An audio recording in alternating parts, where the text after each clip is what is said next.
My father stood up at the lake house dinner to give his toast. 40 people watching. Candles lit. My glass already raised. To my 3 daughters, here is the $150,000 trust fund. He handed it to her. Not me. I set my glass down. I picked up my keys. He did not notice until my chair was empty. I never went back. I want to be very precise about what happened in that room, because precision is the only thing that keeps a story from turning into a lie. I am 34 years old. I work as a financial risk analyst. My name is Maeve. For my entire life, I have been the eldest of 3 children, that you would never know it by looking at the family portraits or listening to the stories my parents tell at parties. I had driven 5.5 hours to be at that dinner. I had left my house at 10 in the morning, fought through terrible weekend traffic, and arrived just in time to help my mother, Bronwyn, arrange the expensive floral centerpieces she had ordered but could not afford. My father, Harlan, is 67. He used to be a logistics manager, a man who loved to project the image of a wealthy, successful patriarch, despite a long history of terrible investments and quiet bankruptcies.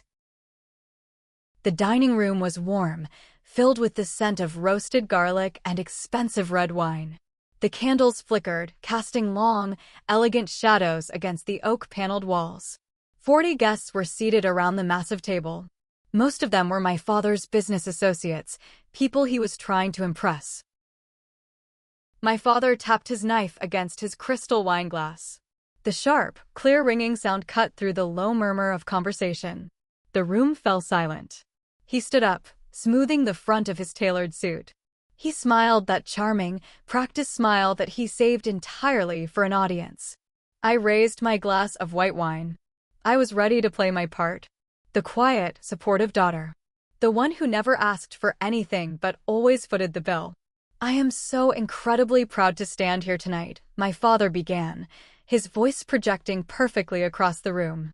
A man's true wealth is not measured by his bank account, but by the legacy he leaves to his family. And I am blessed. Truly blessed. I look around this table, and I see my legacy. To my 3 beautiful daughters. He raised his glass higher. To Vesper. Vesper, my 31-year-old sister, the golden child, beamed from across the table. To Talia. Talia, 28, smiled and raised her own glass. And to Cressida. I stopped breathing. The air in the room suddenly felt terribly thin. I sat perfectly still, my arms suspended in the air with my glass, waiting for the joke. Waiting for the punchline. Waiting for the correction that surely had to follow. Cressida was not my sister. Cressida was a 50-year-old woman sitting 3 seats away from me. She was a wealthy real estate developer my father had been desperately trying to woo for a new business venture. She was a client. A stranger. And as a symbol of my absolute faith in my girls, my father continued, his voice echoing in the silent room, I am officially transferring the family's $150,000 trust fund to you. He reached into his inside pocket, pulled out a thick leather envelope, and handed it directly across the table. Not to me. To Cressida. To hold an escrow for Vesper's new business. People clapped. My mother clapped. Vesper squealed with delight. I looked at the glass of white wine in my hand. Then I looked at the leather envelope. I knew exactly what that envelope was. It was the trust fund my late grandfather had set up. The trust fund that was supposed to be in my name. My Aunt Althea, who was seated directly across from me, looked at my face for one long, agonizing second. Then she looked down at her plate, her face pale. I did not scream. I did not cry. I did not throw my wine in his face. I simply lowered my arm. I set the glass down on the crisp white tablecloth. I set it down carefully, deliberately, the way a person sets down a bomb they have just decided not to defuse. I stood up. I picked up my keys from the side table. I walked out of the dining room, down the hallway, and out the heavy oak front door. My father was already talking to the man on his right. He did not even notice my chair was empty. But as I walked out into the cool night air, I knew one thing for certain. They thought they had just given away my future. But there was a fatal flaw in my father's toast, a flaw involving a dead man's signature. The drive home was endless, a dark ribbon of highway stretching through the black pine forests. The only sound was the low hum of my tires against the asphalt and the steady, rhythmic breathing of my 8-year-old daughter, Aloan, sleeping in the back seat. I gripped the steering wheel until my knuckles turned white. I did not turn on the radio. I needed the silence. I needed to open the doors to the museum of pain that I kept locked away in the back of my mind. I have always been the invisible child in my family. The scapegoat. The one whose successes were ignored and whose boundaries were constantly trampled. As I drove, the highway lights flashing rhythmically through the windshield, the memories began to play like an old film reel. I remembered sitting at the kitchen table when I was 18 years old. I had just received my acceptance letter to a prestigious university, along with a partial scholarship. The remaining tuition was $22,000 a year. I showed the letter to my father. He looked at it, sighed heavily, and handed it back to me. "We do not have that kind of money for you, Maeve," he had said. "You're smart. You will figure it out. Take out a loan." 2 weeks later, he bought Vesper a brand new car for her high school graduation. It cost $35,000. Paid in full. Cash. I remembered being 22, working 2 jobs to pay off my student debt. I had managed to save $6,000 in an emergency fund. I kept the physical passbook hidden in my childhood bedroom. One weekend, I came home to visit. The passbook was gone. When I confronted my mother, Bronwyn, she did not even look up from her magazine. "Vesper needed help with her apartment deposit," she said casually. "You are always so good with money, Maeve. You can just make it back. We are family. Family helps family." I remembered the cold, hollow feeling in my chest that day. The realization that to them, my hard work was nothing more than a communal resource to be raided whenever Vesper or Talia made a mistake. And then there was the time, just 3 years ago, when Harlan's logistics business took a massive hit. He called me at midnight, demanding a short-term loan of $40,000 to cover payroll. When I told him I could not liquidate my investments on a day's notice without severe penalties, he called me cold-blooded. He said I was a selfish, ungrateful daughter who cared more about spreadsheets than her own flesh and blood. He did not speak to me for 6 months after that. He only called again when he needed someone to pay for Talia's emergency dental surgery. And like a fool, because I was conditioned to believe that my worth was directly tied to my usefulness, I paid it. I hit the steering wheel with the heel of my hand. The sudden noise made Aloan stir in the back seat, but she did not wake. Why did I keep going back? Why did I keep paying? The answer was ugly, but it was true. I paid because it was the only time they ever looked at me. It was the only time I existed in their world. I was their financial infrastructure. A walking, talking bank account that they did not even have the courtesy to name during a toast. But tonight was different. The public humiliation, the gifting of a trust fund that I knew for a fact belonged to me, the sheer audacity of handing it over to a stranger just to secure a business deal. It broke whatever invisible chain had kept me bound to them. I pulled into my driveway at 3 in the morning. The neighborhood was dead quiet. I carried Aloan inside, tucked her into bed, and kissed her forehead. Then I walked downstairs to my home office. I did not turn on the overhead lights. I sat in the glow of my computer monitor. I opened my laptop. I opened a new spreadsheet. I titled it the audit. I started pulling up every bank statement, every wire transfer, every credit card bill from the past 10 years. The numbers did not lie. They never do. I was going to calculate exactly how much my desperation for their love had cost me. But more importantly, they did not know I knew the truth about grandfather's trust. The trap was setting itself, and I was finally ready to spring it. I woke up the next morning to the sound of my phone vibrating violently against the nightstand. The digital clock read 7:15. I picked up the phone. I had 14 missed calls. 6 from my mother, Bronwyn. 5 from Talia. And 3 from a number I recognized as Declan's, Vesper's opportunistic fiancé. There were also 22 unread text messages. I did not open them immediately. I went downstairs, made a strong pot of black coffee, and poured myself a cup. The morning light filtering through the kitchen window felt strangely harsh. I sat at the island counter, took a sip of the bitter coffee, and pressed play on the voicemails. The first was from my mother. It arrived at 10:30 the previous night. Maeve, her voice was sharp, a forced whisper designed to convey intense irritation without alerting the guests. Where did you go? Harlan is humiliated. You walked out in the middle of a toast? How incredibly selfish can you be? Call me back immediately. We need you to pay the caterer. The card on file declined. I let out a dry, humorless laugh. Of course. The Grand Patriarch giving away a $150,000 trust fund, but his credit card could not cover the catering bill. The second voicemail was from Talia. Hey, Maeve. So, Mom is freaking out. Dad is drinking scotch in the study and refuses to talk to anyone. Vesper is crying because you ruined her special night. Could you just, I do not know, apologize? You always have to make everything a big drama. Just wire the money for the food, okay? Do not be like this. I deleted the voicemails. Then I opened the text messages from Declan. Declan is a man who wears suits that are slightly too tight and talks constantly about his cryptocurrency portfolio, which is entirely funded by Vesper's credit cards. His message read, "Real classy move last night, Maeve. Walking out on your family. Vesper is devastated. You owe her a massive apology. And by the way, we still need your contribution for the engagement party next month. Do not think you can just ghost us to get out of paying your share. Grow up." I read the message twice. The sheer entitlement was breathtaking. I set the phone face down on the granite counter. I did not feel sad. I did not feel the familiar crush of guilt that usually accompanied their anger. I felt nothing but a cold, hard clarity. Just then, the phone rang again. It was Aunt Althea. I answered it on the second ring. Hello, Aunt Althea. There was a long pause on the other end.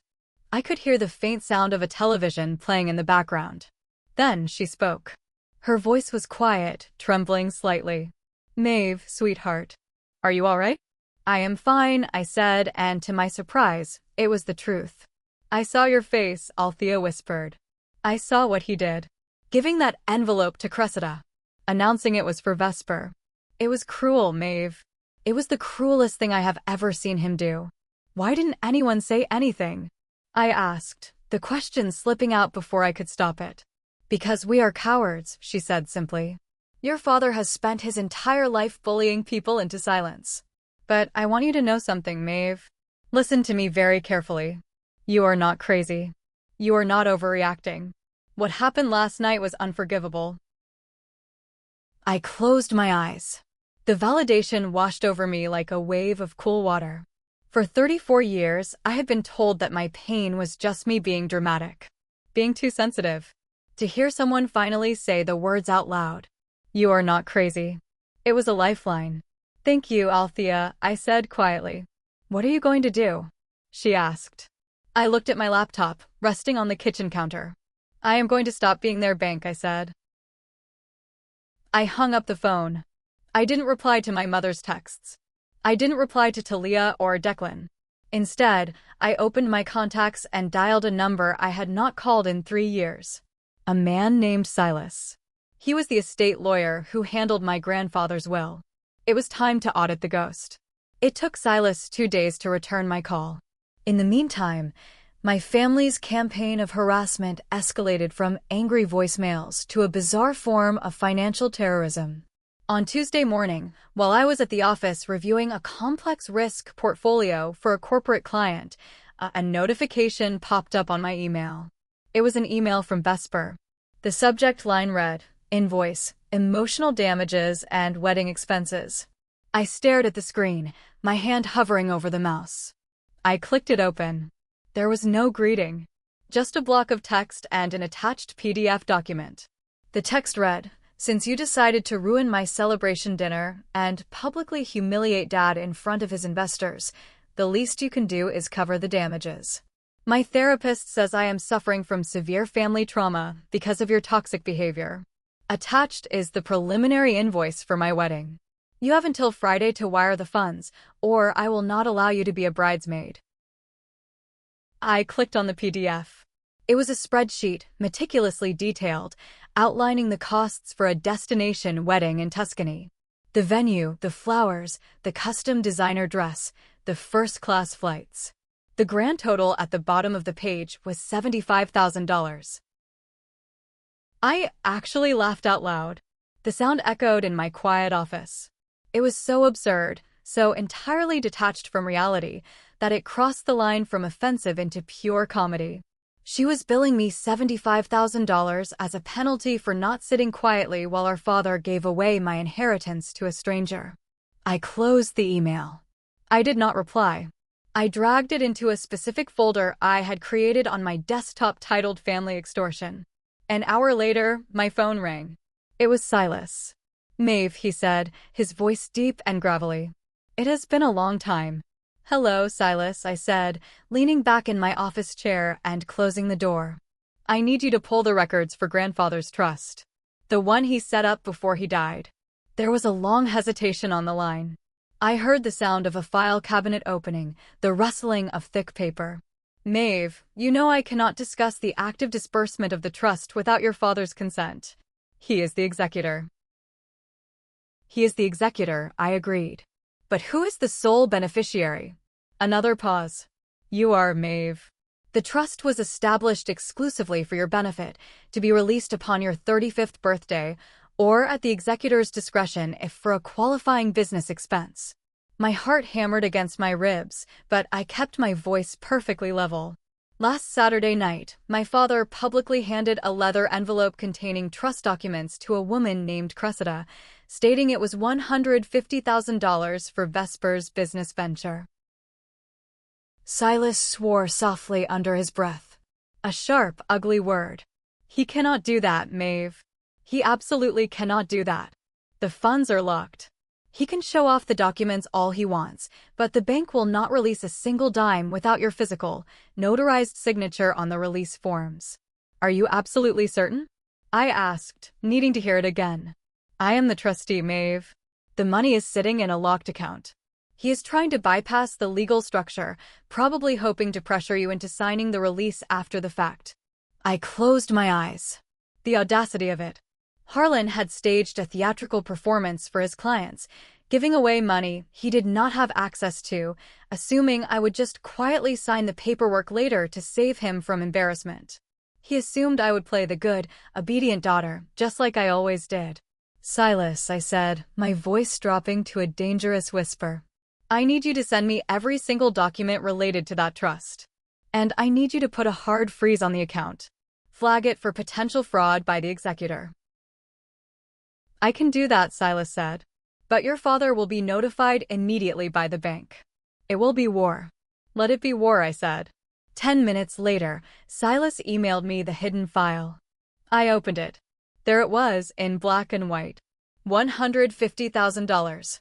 Mine. Left by a grandfather who saw the truth of my family long before I did. I looked at Vesper's invoice for her $75,000 wedding. Then I looked at the trust document. The trap was setting itself perfectly. And I was holding all the keys. That night, after Aloan went to sleep, I returned to the spreadsheet I had titled The Audit. The conversation with Silas had ignited a cold, methodical fury inside me. It was no longer just about the trust fund. It was about the entire foundation of my relationship with these people. I sat at my kitchen island with a calculator, a legal pad, and 3 monitors glowing in the dark. I began to comb through a decade of financial history. I did not estimate. I did not guess. I used exact figures, cross-referencing my bank statements with old emails and text messages. I created columns: date, requester, reason given, amount paid. The first entry was from 9 years ago. Bronwyn had called me, hysterical, saying the roof of their house was leaking and black mold was spreading. She said Harlan's business was struggling and they had no credit left. I had wired them $12,000 the next morning. Later that same year, I saw photos of them on a 2-week cruise in the Bahamas. I typed the number in. $12,000. I moved to the next year. Talia's college tuition shortfall. She had partied too hard, lost her academic scholarship, and the school was threatening to drop her classes. Harlan told me it was my duty as the eldest to ensure my sister's future. $18,000. I typed it in. Then came Vesper's string of emergencies. The credit card debt bailout when she was 25, $14,000. The down payment for her luxury SUV because she refused to drive a used car, $9,000. The rent she could not pay for 6 months while she tried to become a social media influencer, $11,000. My fingers flew across the keyboard. The mechanical clicking sound was the only noise in the house. I documented the family vacations I was guilted into funding, but somehow always ended up staying in the smallest room or sleeping on the pull-out couch. I documented the anniversary parties, the expensive gifts, the medical bills that Harlan simply ignored until collections agencies started calling. I spent 4 hours doing this. When I finally reached the bottom of the list, I highlighted the final column and clicked the auto-sum button. The number flashed on the screen. $120,000. I stared at the screen. I pushed my chair back from the island and stood up. The air left my lungs. $120,000. It was not just money. It was hours of my life. It was late nights working overtime. It was vacations I never took, clothes I never bought, a house I could have afforded years earlier.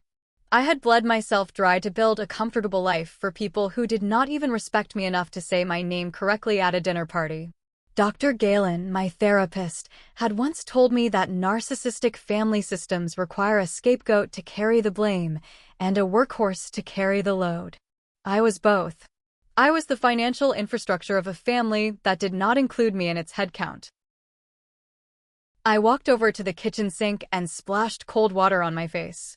I looked at my reflection in the dark window. The woman staring back at me looked tired, but the desperate, pleading look in her eyes, the look of a daughter begging for scraps of affection, was gone. My phone buzzed on the counter. It was a text from Harlan. It was the first time he had contacted me directly since the dinner. Maeve, the text read. Stop ignoring your mother. You're acting like a petulant child. I need you to come by the house tomorrow evening. There is a routine tax document regarding your grandfather's estate that needs your signature. Just a formality. Do not make this a bigger deal than it is. See you at 7. I read the message twice. A routine tax document. A formality. He was trying to get me to sign the release for the trust fund so he could legally transfer the $150,000 to Cressida and Vesper. He thought I was stupid. Or worse, he thought I was so beaten down that I would just sign whatever he put in front of me without reading it. They thought I was their endless well. They did not know I had just installed a lock. I typed a one-word reply and hit send. Okay. I arrived at my parents' house at exactly 7 o'clock the following evening. The house looked exactly as it always did, impeccably manicured lawn, expensive porch furniture, a facade of upper-middle-class perfection masking a crumbling foundation of debt. I walked through the front door without knocking. Bronwyn was in the living room, flipping through a bridal magazine with Vesper. They both looked up as I entered. The silence that fell over the room was heavy and hostile. Well, look who decided to grace us with her presence, Vesper sneered, not bothering to stand up. Did you bring the check for my wedding, or are you just here to ruin another evening? I ignored her completely. I did not look at her, did not acknowledge her voice. I walked straight past the living room and headed toward my father's study. Harlan was sitting behind his heavy mahogany desk. He had a glass of scotch in one hand and a thick stack of papers in the other. He looked up, adjusting his reading glasses. He tried to project an air of casual authority, but I could see the slight tremor in his hand holding the glass. The bank must have notified him about the freeze Silas placed on the account. He was desperate. Sit down, Maeve, he commanded, pointing to the leather chair opposite his desk. I did not sit. I stood behind the chair, my hands resting lightly on the back of it. I prefer to stand. You said there was a document to sign. Let us get this over with. I have to get home to Aloan. He frowned, clearly displeased by my lack of compliance. He shuffled the papers, pulling a single sheet from the bottom of the stack and sliding it across the polished wood of the desk. He placed a heavy, gold-plated pen next to it. "It is just a standard release form," he said smoothly, his voice taking on that persuasive, salesman tone he used on his clients. "The accountants are restructuring the family assets for tax purposes. Since you are technically listed on your grandfather's old trust, I just need your signature to authorize the reallocation of the funds. It is a mere formality." I looked down at the document. It was exactly what Silas said it would be. A full legal release, surrendering my rights to the $150,000 trust, granting Harlan total discretionary power to distribute the funds as he saw fit. I looked back up at my father. He was watching me intently, holding his breath. "So," I said slowly, my voice devoid of any emotion, "you want me to sign away my legal rights to $150,000 so you can give it to a woman named Cressida to secure a real estate deal and pass it off as a gift for Vesper." The color drained from Harlan's face. He set his scotch glass down so hard the amber liquid sloshed over the rim. "How do you know about that?" he demanded, his voice dropping into a dangerous growl. "You have been snooping. You have been talking to Silas, haven't you? That old fool has no right to discuss my family business." "It is not your business, Harlan," I said, using his first name for the first time in my life. "It is my trust. Grandfather left it to me. Not you. Not Vesper. Me." "You selfish, ungrateful little wretch," he spat, standing up and leaning over the desk. "I am the patriarch of this family. I decide where the money goes. Vesper needs that capital for her business, and Cressida is going to double our investment. You have a high-paying job. You do not need it. Sign the damn paper, Maeve." He slid the pen closer to me. "Sign it, or you are no longer a part of this family." I looked at the pen. I looked at the man who had traded my worth for a business deal. I picked up the gold-plated pen. But I did not sign my name. I wrote something else entirely. I drew a massive, bold X across the entire page, tearing the paper slightly with the force of the pen. Then I tossed the pen onto his desk. "I am already not a part of this family," I said quietly. "And you're bankrupt." I turned and walked out of the study, leaving him screaming my name.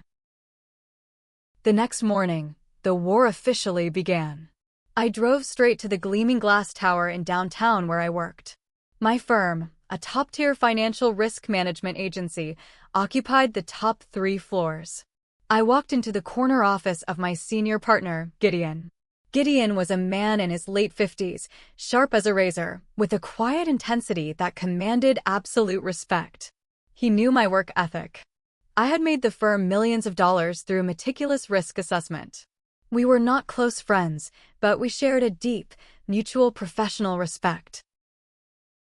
I sat down in front of his desk and laid out the situation. I did not cry. I did not ask for pity. I laid out the facts, the numbers, the fraud my father was attempting to commit with the trust fund, and the extortion attempts from my sister. Gideon listened without interrupting, his fingers steepled under his chin. When I finished, he let out a low whistle. "Extortion, attempted fraud, and severe financial abuse," Gideon summarized, his voice calm.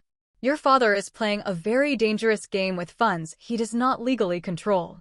"What is your objective, Maeve?" "My objective is complete severance," I said.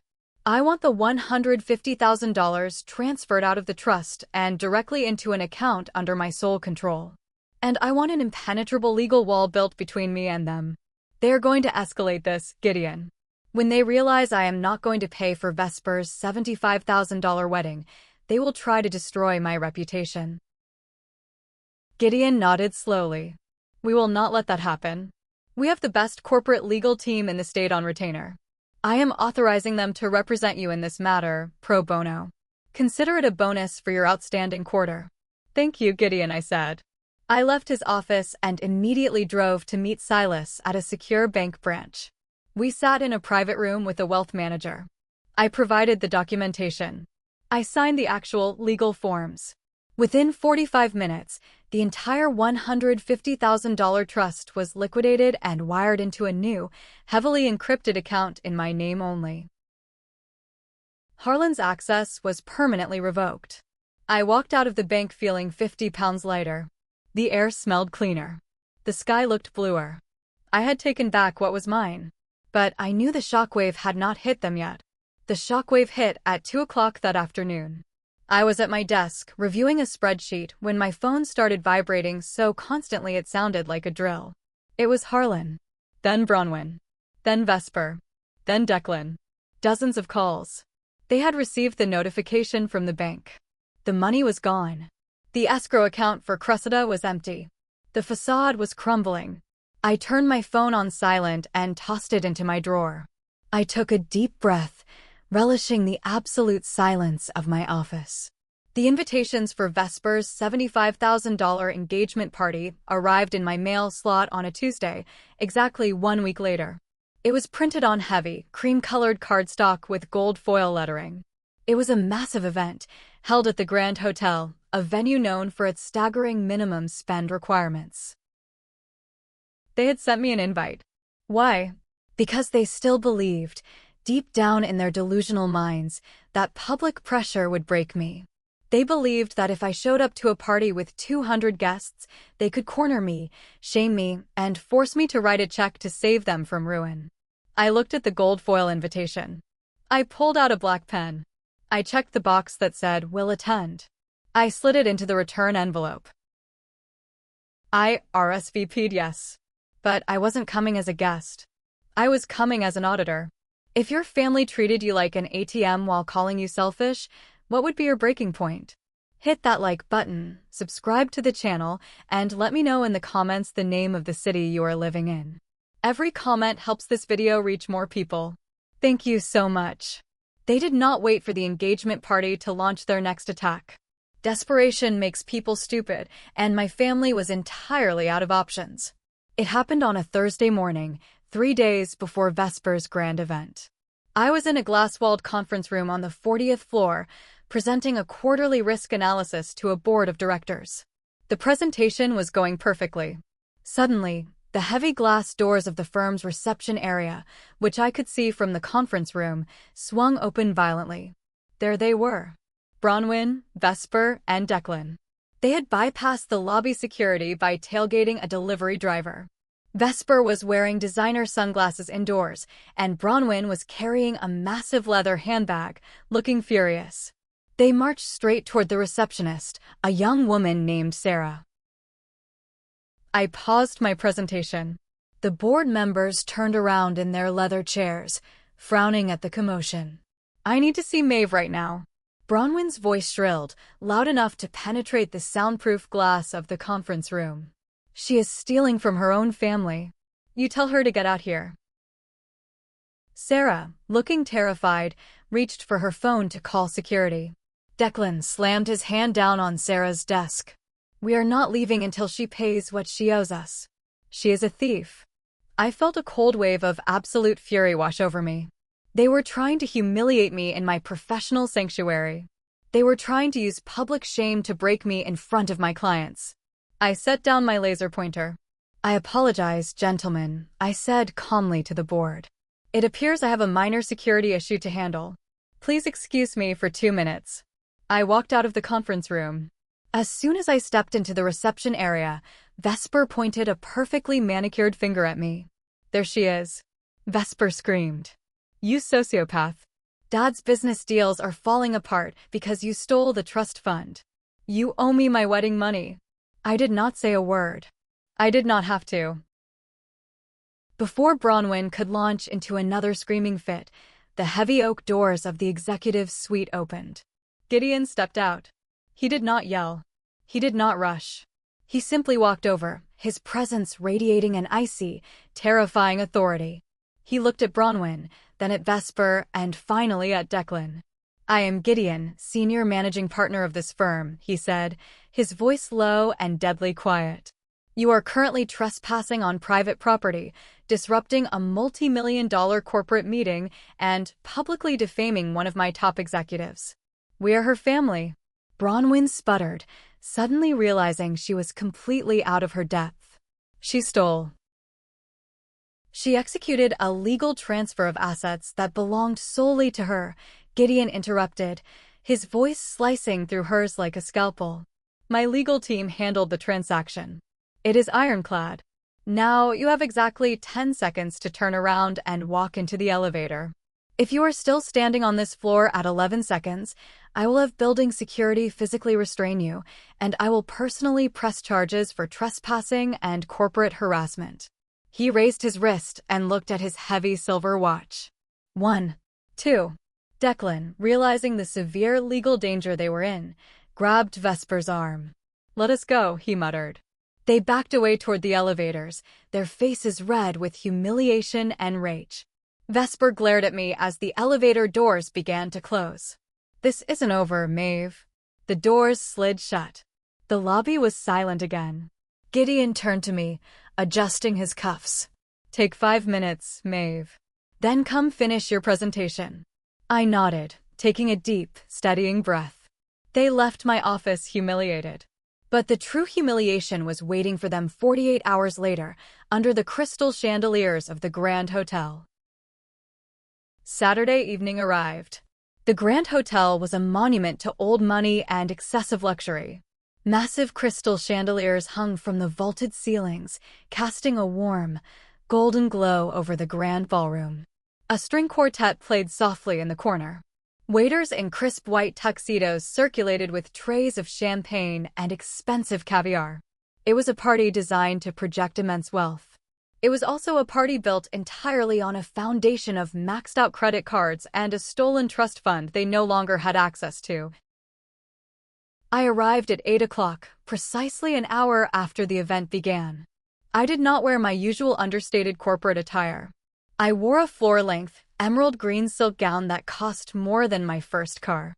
I had my hair professionally styled. I walked into that ballroom looking exactly like the one thing they hated most, a woman who did not need them. The atmosphere in the room was incredibly strange. On the surface, 200 guests were laughing, drinking, and admiring Vesper's massive diamond ring. But beneath the surface, there was a frantic, terrifying tension emanating from my family. I stood near a towering ice sculpture and watched them. Harlan was sweating through his tuxedo shirt. He was cornered near the bar, speaking in hushed, panicked tones to the hotel's catering manager. I watched the manager shake his head firmly and hold up a credit card. I knew exactly what was happening. Harlan was trying to open a tab for the open bar, and his cards were declining.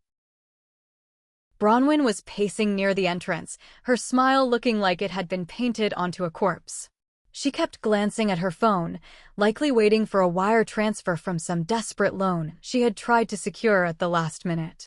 And then there was Vesper, holding court in the center of the room, oblivious to the financial apocalypse crashing down around her, showing off her ring to Cressida, the real estate developer. I took a glass of champagne from a passing waiter and took a slow sip. Suddenly, the music stopped. The string quartet put down their bows. A sharp screech of microphone feedback echoed through the massive ballroom. 200 guests turned their attention to the small stage at the front of the room. Vesper was standing there, holding a microphone, beaming with absolute narcissism. Declan stood beside her, looking smug. "Thank you, everyone, for coming to celebrate our love," Vesper announced, her voice echoing off the marble walls. "We are so blessed to have such an amazing family. And speaking of family, I want to invite my incredible father, Harlan, up here to give a toast. He has been the rock of this family, and the generous benefactor making tonight, and my upcoming wedding, possible." She clapped her hands, and the crowd joined in. Harlan froze near the bar. He looked like a man walking to his own execution. He slowly made his way to the stage, wiping the sweat from his forehead with a linen napkin. He took the microphone with a shaking hand. "Thank you, Vesper," Harlan stammered. His charismatic, booming voice from the lake house was gone. He sounded small, weak. We are so proud of you." And he trailed off, looking out at the sea of faces, his eyes darting frantically toward the catering manager, who was now standing next to 2 hotel security guards at the back of the room. Vesper tapped her glass to give a speech. But the microphone was suddenly cut off. A loud, sharp click echoed through the speakers. The man walking onto the stage wasn't the DJ. It wasn't the event coordinator. It was Silas. He was wearing a dark, conservative suit, carrying a thick leather briefcase. He walked directly up to Harlan, pulled the dead microphone from my father's trembling hand, and signaled to the sound engineer at the back of the room. The microphone clicked back on. "Good evening, ladies and gentlemen," Silas said, his voice ringing with absolute, undeniable authority. "My name is Silas. I am the legal trustee for the estate of the late grandfather of this family. And I am afraid this celebration has been funded on a rather massive misunderstanding." The silence in the ballroom was absolute. 200 people stopped breathing simultaneously. The clinking of glasses ceased. Even the waiters froze in place. Vesper's perfect smile cracked, melting into an expression of utter confusion. "Excuse me?" she demanded, reaching for the microphone. "Who are you?" "Security. Get this man off the stage." Silas did not move. He did not flinch. He looked at Vesper with the weary patience of a judge about to deliver a severe sentence. "I am the man who holds the keys to the vault your father claimed he opened last week," Silas said smoothly into the microphone. "A week ago, at a dinner party, Harlan announced the transfer of a $150,000 trust fund to a woman named Cressida, allegedly to secure a business deal for Vesper's future." A murmur rippled through the crowd. Heads turned toward Cressida, who was standing near the front, looking bewildered and suddenly very uncomfortable. Silas raised a hand, demanding silence. The crowd obeyed. "There is only one problem with that grand gesture," Silas continued, his voice booming through the speakers. "That money did not belong to Harlan. It never belonged to Harlan. The trust was established exclusively for one person, the eldest daughter, Maeve." The collective gasp from the room was audible. 200 pairs of eyes instantly shifted, scanning the crowd, searching for me. I stepped out from the shadow of the ice sculpture, the emerald green silk of my dress catching the light of the chandeliers. I stood tall, my face a mask of absolute calm. Harlan lunged forward, trying to grab the microphone. "Shut up," he hissed, his face purple with rage and panic. "Turn off the sound. He is lying." Silas neatly sidestepped him, holding the microphone out of reach. "I assure you, I am not lying. In fact, due to Harlan's attempt to illegally disburse funds he did not control, the bank has permanently revoked his status as executor. The entire trust has been liquidated and transferred to its rightful legal owner, Maeve." Bronwyn let out a loud, theatrical sob from the front row, burying her face in her hands.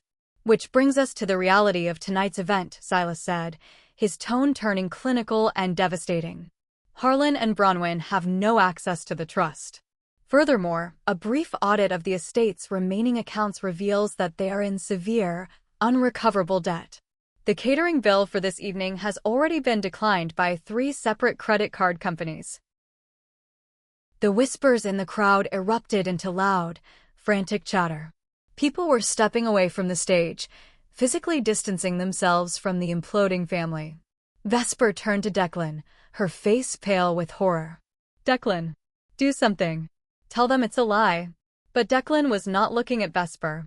He was looking at Harlan, his eyes wide with a very specific kind of terror. The terror of a parasite realizing its host is completely dead. "You lied to me?" Declan yelled at Harlan, ignoring the crowd. "You told me the trust was guaranteeing the wedding. You told me Vesper was inheriting half the estate." My father turned pale.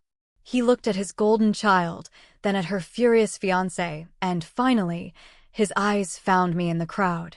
The absolute defeat in his posture was the most satisfying thing I had ever witnessed. But I wasn't finished. I reached into my designer purse and pulled out a thick manila envelope. The trap had sprung, but it was time to lock the cage. I walked slowly toward the stage. The crowd parted for me like the Red Sea. No one spoke. The only sound was the rustle of my silk dress against the marble floor. I stopped at the edge of the stage. I looked up at Vesper, who was trembling, her expensive makeup starting to run down her face.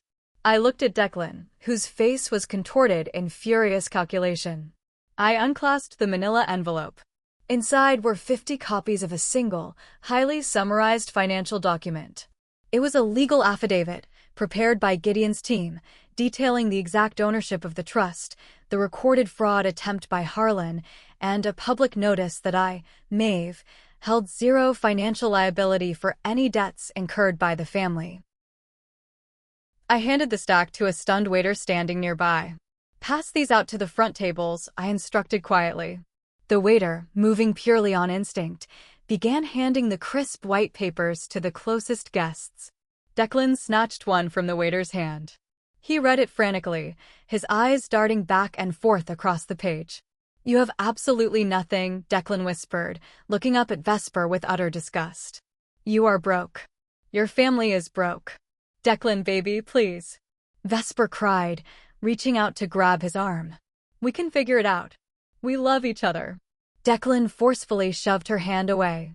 "Love doesn't pay a $75,000 wedding invoice, Vesper. I am not marrying into a bankrupt family of frauds." He threw the paper onto the stage, turned his back on her, and shoved his way through the crowd, storming out of the ballroom. Vesper let out a piercing, hysterical scream. She dropped to her knees on the stage, sobbing uncontrollably, the ruined princess in her ruined castle.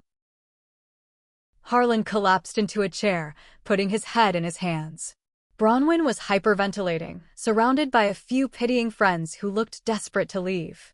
Vesper screamed at me, her perfect makeup running down her face in dark streaks. "You did this. You ruined my life. You evil, selfish witch. You could have just paid for it. You have the money." I looked at her, kneeling on the floor, throwing a tantrum in front of 200 people. I felt no pity. I felt absolutely nothing. The crowd was dead silent, waiting for my response. Waiting for the final blow. But the person who finally spoke up wasn't me. It was a small voice, clear and innocent, cutting through the heavy tension of the room like a silver bell. "Mommy?" I turned around. My 8-year-old daughter, Eloan, was standing near the entrance with my Aunt Althea, who had promised to watch her near the lobby. Eloan had slipped away and walked into the ballroom. She walked up to me, looking at the weeping people on the stage with mild curiosity. "Mommy, why is Aunt Vesper crying?" Eloan asked loudly. Did Grandpa forget her name too? The brutal innocence of a child's question was the final nail in the coffin. A few people in the crowd actually gasped. Someone in the back let out a shocked, stifled laugh. Harlan's head snapped up. He stared at Eloan, his face a mask of absolute horror as the reality of his actions at the lake house were broadcasted to his entire social circle by his own granddaughter. The hotel's catering manager, having seen enough, finally stepped onto the stage, flanked by the 2 security guards. "Mr. Harlan," the manager said, his voice loud and firm. "We have halted food and beverage service. Your accounts are unserviceable. I need you to accompany me to the management office immediately to discuss payment for the $70,000 in services already rendered this evening. If you cannot provide a valid certified check or wire transfer in the next 10 minutes, we will be forced to contact the local authorities for theft of services." $70,000. The number hung in the air. Guests began moving rapidly toward the exits. The spectacle was over. The reality of a police presence was enough to scatter the high society crowd like cockroaches when the lights turn on. Cressida, the real estate developer, gave Harlan a look of profound disgust and marched out without a word. Within 5 minutes, the massive, opulent ballroom was practically empty, save for the hotel staff, my ruined family on the stage, and me, standing calmly on the marble floor with Eloan's small hand tucked safely in mine. Bronwyn stumbled down the stairs of the stage. Her hair was disheveled, her expensive jewelry looking suddenly gaudy and ridiculous. She practically threw herself at my feet. "Maeve, please," she begged, tears streaming down her face, ruining her foundation. "Please, you have to help us. They're going to arrest your father. They're going to take the house. We will lose everything. You have the $150,000. Just pay the hotel. Just this one last time, I swear. We are your family." I looked down at the woman who had stolen my emergency savings when I was 22. The woman who told me I was too sensitive when my heart was breaking. Harlan slowly walked down the stairs, looking 20 years older. Maeve, he rasped, his voice trembling. I made a mistake. I am sorry. Just, please, do not let me go to jail. I will pay you back. Every penny. I looked at the parents who had made me invisible for 34 years. Now, I was the only thing they could see. I took a deep breath and delivered my final sentence. I let the silence stretch. I let them sit in the agonizing terror of their own making. I looked at Harlan's desperate, pleading eyes and Bronwyn's trembling hands. You made a mistake? I repeated, my voice quiet, carrying effortlessly in the empty ballroom. Calling Cressida your daughter was a mistake. Stealing my trust fund was a mistake. Using me as a human ATM for a decade was a mistake. I shook my head slowly. No, Harlan. A mistake is forgetting to sign a check. What you did was a strategy. You built your entire life on a strategy of exploiting me to fund your illusions. And now, the strategy has failed. Maeve, please. Bronwyn shrieked, clawing at the hem of my dress. I took a step back, pulling the silk fabric from her grasp. Do not touch me, I said, my voice turning to ice. I reached into my purse one last time. I pulled out a single sheet of paper and let it drop onto the floor in front of them. It was the invoice Vesper had sent me. The $75,000 demand for emotional damages. You wanted me to pay for the wedding, Vesper? I asked, looking at my sister, who was still weeping on the stage. There is your invoice. You can use it to wipe your tears when they repossess your car. I turned my attention back to the hotel manager, who was watching the scene with wide eyes. Sir, I said clearly, ensuring everyone heard me. I am not a party to any contract signed with this hotel. I assume zero financial liability for this event, or for any individuals standing on that stage. You may proceed with whatever legal action you deem necessary against them. The manager nodded sharply. Understood, ma'am. Security, escort them to the office. Harlan let out a broken sob. Bronwyn buried her face in her hands. Come on, Aloan, I said softly, squeezing my daughter's hand. It is time to go home. We turned our backs on them. We walked out of the ballroom, down the long, carpeted hallway, and out the front doors of the Grand Hotel. The night air was crisp and cool. The valet brought my car around. As I drove away, I looked in the rearview mirror. The grand facade of the hotel was shrinking in the distance. The chains were gone. The ghost was audited. I was finally, truly free. It has been 8 months since the night the ballroom collapsed. The fallout was swift and absolute. Harlan and Bronwyn were forced to liquidate everything to avoid criminal charges from the hotel and several other creditors. The sprawling house with the manicured lawn was sold to a corporate buyer. The luxury cars were repossessed. They currently live in a small, 2-bedroom apartment in a dreary suburb 3 towns over. Vesper, abandoned by Declan and left with zero financial support, was forced to move in with them. I heard through Aunt Althea that she is currently working the makeup counter at a mid-tier department store, complaining to anyone who will listen about how her jealous sister ruined her life. Talia completely vanished, cutting ties with all of us to avoid being dragged down with the sinking ship.